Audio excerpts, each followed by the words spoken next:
thank you, Kulei, for joining us. And do you want to share a little bit about yourself? Yeah. My name is Ku'ulei Perreira-Keawkane. I come from Panaewa, Hawaii. So Panaewa is an ili aina in the ahupua'a of Waiakea in the moku of Hilo on Hawaii Island. I grew up in Panaewa. One of my grandmas live on one street that's like this, and then my other grandma lives on this street. So I live on this grandma's property.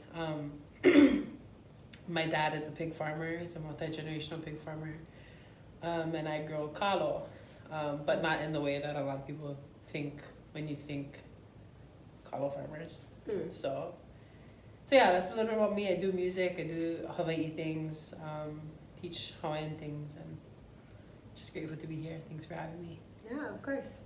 And you do Ōlelo Hawai'i Ola Brew? Yes, so on Mondays at 6 o'clock, I do the Ōlelo things for Ola, and on Wednesdays at 6 o'clock, I do an online version of that same class so that people who are not in Kona have an opportunity to learn too. Okay. Cool. So it's been fun. Yeah. Awesome. Mahalo for sharing. Yeah, so one of the things that I wanted to ask you is, what do you think the importance is of consuming kupuna crops like ulu, kalo? We can get into uala and maia if you like, but what is the importance of consuming kupuna crops today in this modern setting and context? Yeah, I really have a really horrible relationship with food and with cooking, and I'm working my way back to wellness in that realm of mauliola, or in that realm of health. But kupuna crops are people. Kupuna crops are people. So the kalo represents Haloa, Nakalo, Kapalili. There are mo'olelo, like stories that are ingrained in each kupuna crop. And there are old stories that accompany these people, these plant people. And so to partake of these ancestral foods is a really medicinal process that also ties a person's body into the body of these ancient stories. And so obviously there are lots of health properties involved with the eating of ancestral foods, but there are also spiritual benefits of doing that. When you eat a kupuna crop, like say for instance kalo, you are partaking of the body of aina aloha. So you don't just eat the item, you're eating the process. You're consuming the process of how that kalo was grown, where that kalo was grown, what piece of aina grew that kalo, which ohana farmers grew that. And so that's an important process to engage in, not just physically, physiologically, biologically, but relationally. It's important to maintain those relationships between your body, the body of our old stories, and the body of the farmers and the farm of the land. And so I'm just grateful to sit here and talk about those things. Haloa Nakalo Kapalili is, have you heard that mo'olelo? Like Kumu or which mo'olelo? Yeah, Haloa. The Haloa one. Yeah. A couple of them, but I love hearing it again. Okay. There's all a bunch of different versions. Yeah, that's true. So in the version that I know, and in the version that I was taught, ho'ohoku kalani, which you can see, like our gods or our deities are not like some kind of fake, made up, like old thing. They're living, breathing pieces of our reality and of our real life world. So if you go outside in the middle of the night and you look up, there you will see ho'ohoku kalani directly in this land, in this real time and world, So ho'ohoku kalani, which is represented by the stars in the sky, and wakea, which is represented by the expansive sky itself. These two energies came together, these two akua, they came together, and they had, ho'ohoku kalani was with child. And so she gave birth to this stillborn child, which was like a mass of life, but also it wasn't alive, so it was like literally a stillborn child. But that was the first Hawaiian. That was the first Hawaiian thing, and then you plant Ho'okukalani planted that in the earth, and wept over that space, wept over that stillborn matter that was planted, and then the kalo sprouted out of that. And so Ho'okukalani and Wakea came together, and Ho'okukalani was hapai again. Again, she was with child. And then she gave birth to this really beautiful, healthy boy. And so that was the first Hawaiian full man.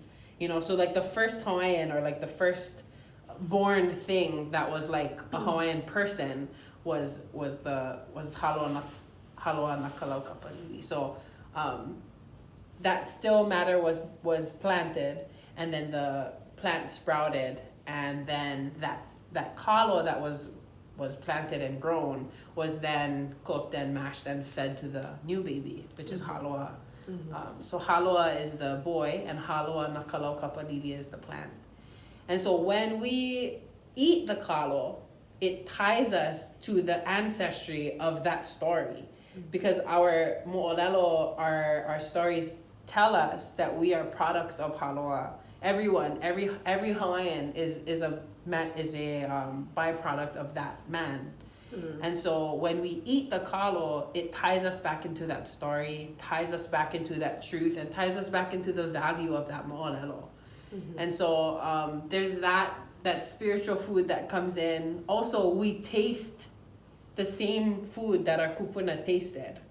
We get to eat and experience that same food, but because not just food like food, but the sustenance. Our cells are informed by the same food that informed the cells of our kupuna, which are in us. So it's like a reconnection that spans beyond years, into generations. It's a multi-generational connection when you eat kalo, when Hawaii people eat the foods of our kupuna. And that's the same way with other cultures and other people as well. So I'm really passionate about kalo because I love poi and the act of the ku'i kalo. Like that's a thing too, is when you pound poi, you're mashing kalo and adding water, and it becomes this pa'i'ai.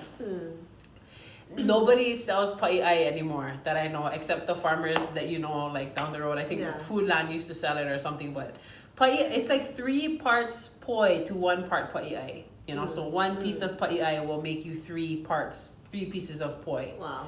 So it's a way to stretch it, you know. But pa'i'ai is like chewy. It's like a gummy. You know, it's gummy like a mochi, like our version of mochi, but like kalo, properties of the kalo. And so to taste that too and to engage your body in that ancestral process of board and stone, and like embodying the same motions that your kupuna did, is a really powerful thing for Hawaii people, and we gotta get back into that, you know. So yeah, super passionate about it, super grateful, but there's that. Okay. Beautiful. Yeah. Sorry. 10 years later. The names and everything. It's so amazing that you can just say them so fluently. They're part of my cellular, the composition of my body. You know, so I feel really grateful. Yeah.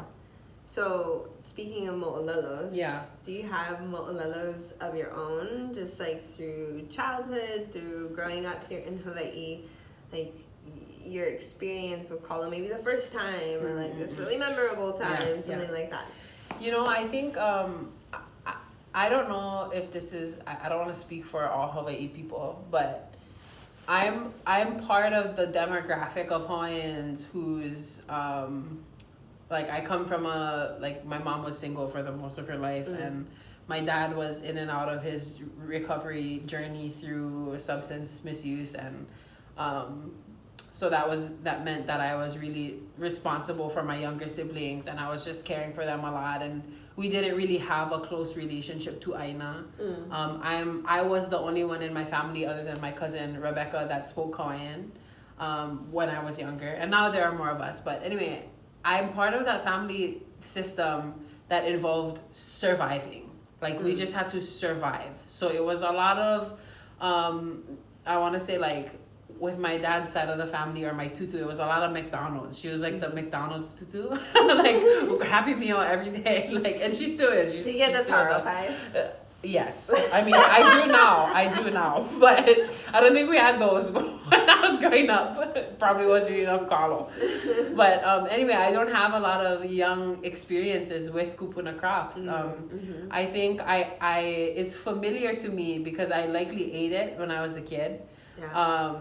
And also my papa was really Hawaii. Like, I remember he passed away, but he used to eat sugarcane, and I remember my first experience with sugarcane and my first experience with Ōlelo, and like it was my favorite thing to eat, and because he was like my kupuna crop, you know, at that time. But anyway, so I don't really have a lot of experiences with that, but in my youth, but as I got older, and because my dad is a pig farmer, you know, but I'm passionate about growing kalo. And so, do you know Uncle Jerry Konanui?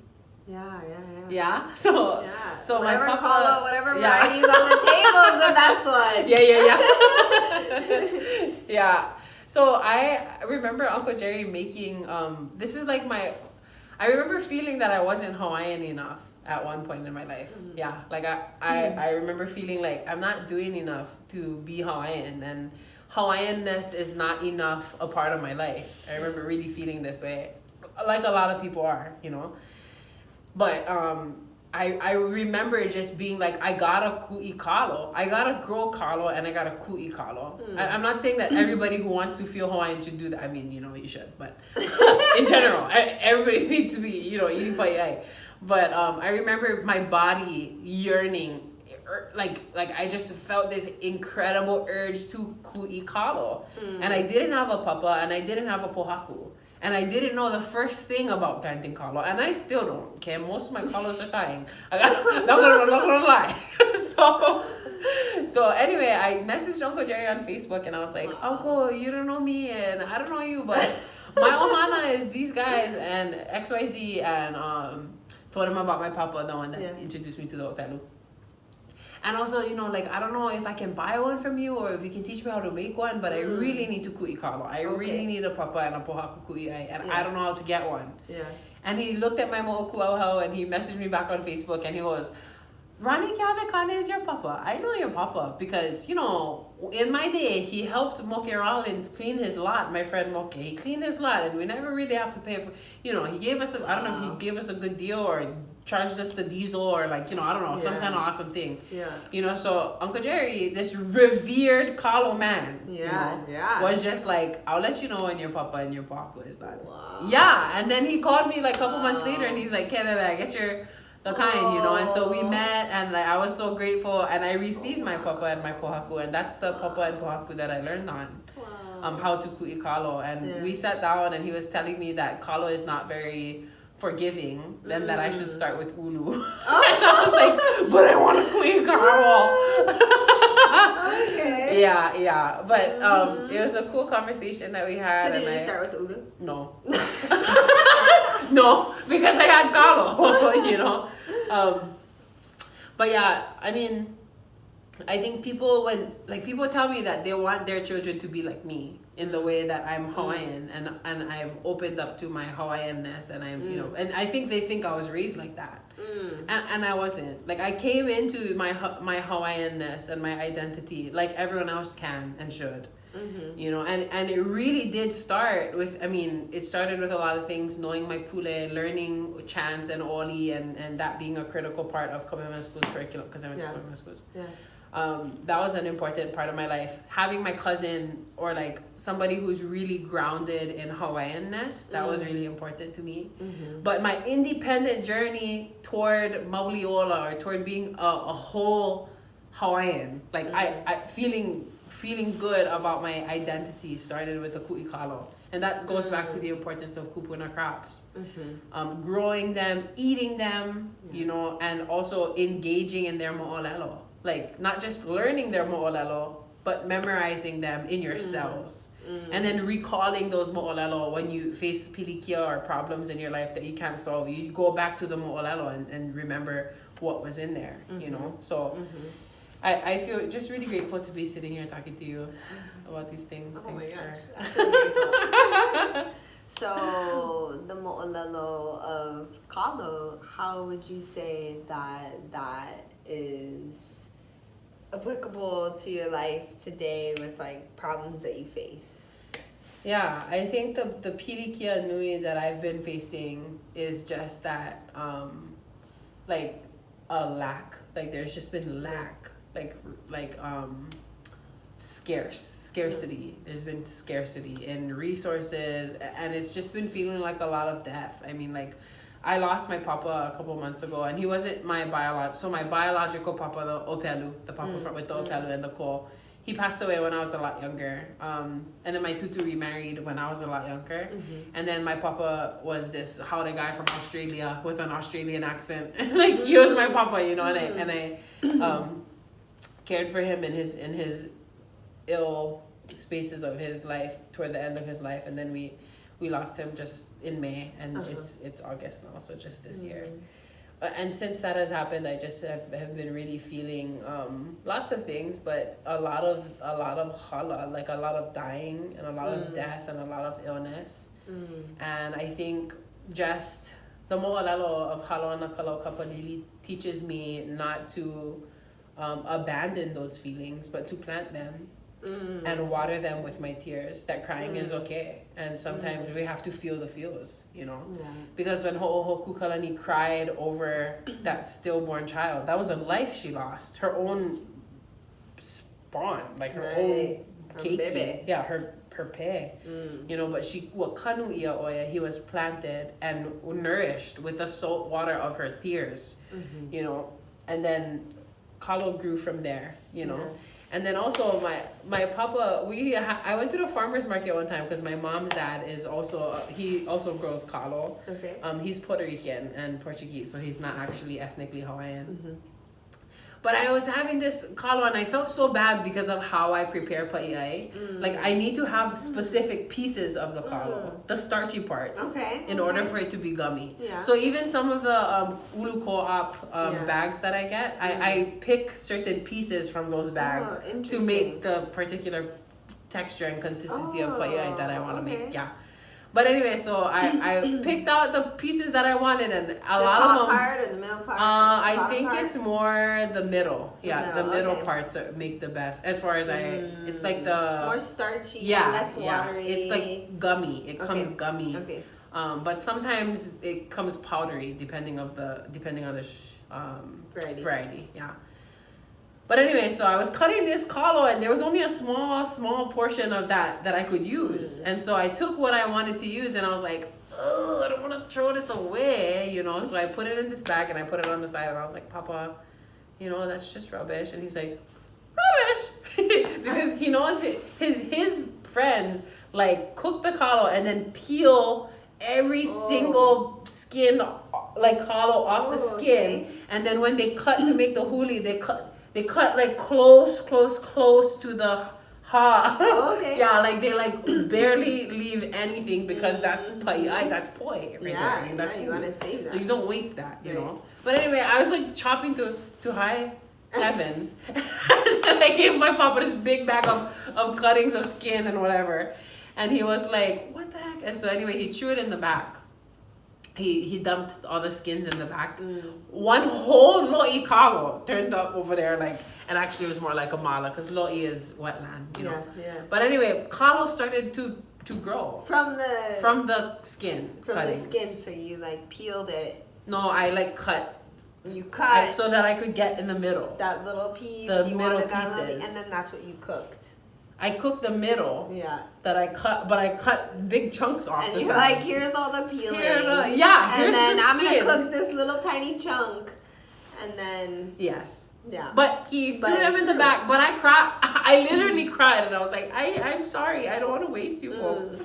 Like, you know. And then I threw the skin. Yeah, my papa threw the skin in the back, and then the kalos grew. The kalo grew, and then we potted them, and then there are plenty now. And then my papa Yeah, there was one that was growing in the middle of the yard. Like, just, I don't know how he got there, but he sprouted out of the ground. Amazing?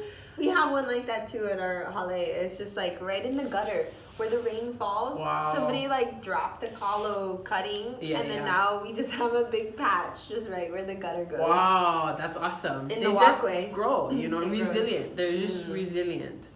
And so my papa put together this.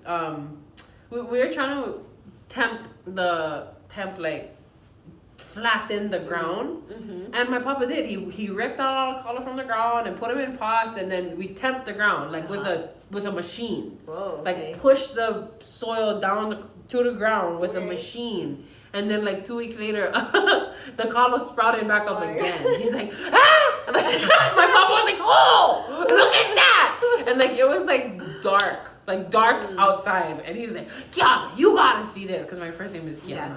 He's like, you gotta see this. So he goes, just crazy guy. He goes outside and in the middle. It's probably 2:00 a.m. And he's like, look at this!